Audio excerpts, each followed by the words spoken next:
Hey everyone, welcome back to the Deep Dive. Today we're diving into the world of, well, a pretty well-known figure, I'd say. Yeah, you could say that again. Elon Musk. But, you know, we're not just going to skim the surface here, right? We're going beyond the rockets and the tweets and all that. Right. We've got this really interesting source that I think gives a much deeper picture of the guy, his motivations, the vision behind all these companies he's building. It's kind of mind-blowing, actually. It really is. I mean, everyone knows about Tesla, SpaceX, but this source really gets into the why. Why is this guy doing all this? What's driving him? Yeah, and it's not just like, oh, I want to be rich and famous. I mean, clearly he's achieved that, but there's something more. There's got to be, right. So to kind of kick things off, let's go back to the beginning. Okay. 1971, South Africa. Okay. Little Elon is born. And even as a kid, he's kind of showing these signs of, I don't know, being different. Different house. Like super into computers, entrepreneurial. I mean, the guy's a self-made billionaire now. Yeah, worth over, like, what is it, 150 billion? Yeah, something crazy like that. It's wild. But like I said, it's not just about the money. No, definitely not. It's what he's doing with it. And I think a good place to start is with SpaceX, right? Okay, so SpaceX. I mean, everyone kind of knows the headlines, right? Musk wants to go to Mars. Colonize Mars. Yeah, make it like a second home for humanity. But why is that so important to him? Well, this source, it kind of hints that he sees it as an insurance policy. An insurance policy. Yeah, like for the whole human race, you know, we've got all these problems here on Earth, right? Right. Climate change, resource depletion, all this stuff. And he's like, well, what if we had a backup planet, you know, just in case?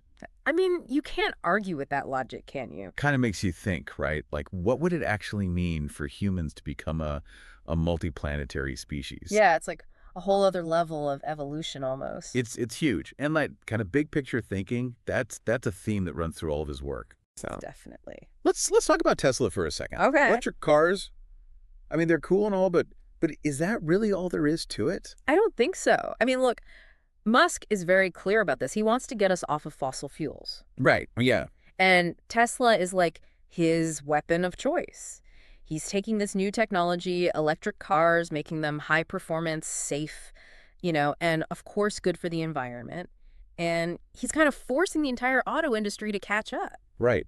But there is this this kind of tension, I guess you could say, between Tesla's image, right? Which is very much like a luxury brand. Yeah, it's high end for sure. And Musk's stated goal of wanting to make electric vehicles affordable for everyone. Right, right. So how do those two things fit together? Exactly. Well, I think maybe he sees it as a kind of stepping stone approach. Oh, okay. You know, you start with the people who can afford to be early adopters. Yeah, yeah. They buy the expensive Teslas that funds the research and development, and then you can gradually bring the price down. And eventually you get to a point where electric vehicles are just the standard. For everyone. For everyone. Ambitious, but hey, it could work. All right, so we've talked about rockets, we've talked about cars. Now let's get to the stuff that's really going to blow people's minds. Right, hit me.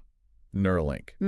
I got to be honest, this is probably least familiar of all Musk's ventures to most people. Yeah, it's definitely out there. So break it down for us. What is this all about? All right, so imagine this. You can connect your brain directly to a computer. Whoa. That's what Neuralink is working on. It's called a brain-machine interface. A brain-machine interface. Yeah, and the potential applications are just insane. Like, you could control devices with your thoughts. You could download information instantly. No way. Some people even talk about merging consciousness with AI. It's like something out of science fiction, but it's becoming a reality. Okay, my mind is officially blown, but let's try to bring this down to earth a little bit. Okay, sure. What are the real-world implications of this technology? Like, how could it actually change things? Well, I mean, think about medicine. You could treat neurological disorders, paralysis, even blindness, potentially. I mean, the possibilities are endless. But then, you know, it also brings up some pretty big questions, right? Like, what does it even mean to be human when you have technology that's so integrated with your mind? Yeah, that's getting into some deep philosophical territory. Sure. So I got to ask, like, what kind of person even takes on challenges like this? What does this source tell us about Musk's personality? Well, ambitious and driven don't even begin to describe it. This is a guy who's, I don't know, he's just operating on a whole other level. Relentless work ethic, he's constantly innovating, taking risks that most people wouldn't even dream of. Yeah, I mean, he's famous for working like 120 hours a week. It's kind of crazy. It is. But of course, nobody's perfect. Right. And even with all of his success, there's been a fair share of criticism. Yeah, definitely. There have been concerns about his leadership style, how he treats his employees. There's been some legal issues. Right. I think it's important to acknowledge that, even brilliant minds can make mistakes. Absolutely. And their decisions, even with good intentions, can have unintended consequences. That's a really good point. Yeah. I mean, even someone as innovative as Musk, he's not immune to the complexities of the real world. Nope. But still, you can't deny his overall impact. I mean, he's disrupted multiple industries, inspired a whole generation of entrepreneurs. Yeah, he's made people think bigger, bolder. Exactly. And I think at the core of it all, there's this incredible passion for technology, right? Yeah. And a genuine desire to make a better future, whether it's rockets, cars, or, messing with the human brain. It all comes back to that. So for you listening right now, what does this all mean? I mean, maybe it's just a reminder that, we're not just passive observers in this world. Yeah. We can actually shape the future. Yeah.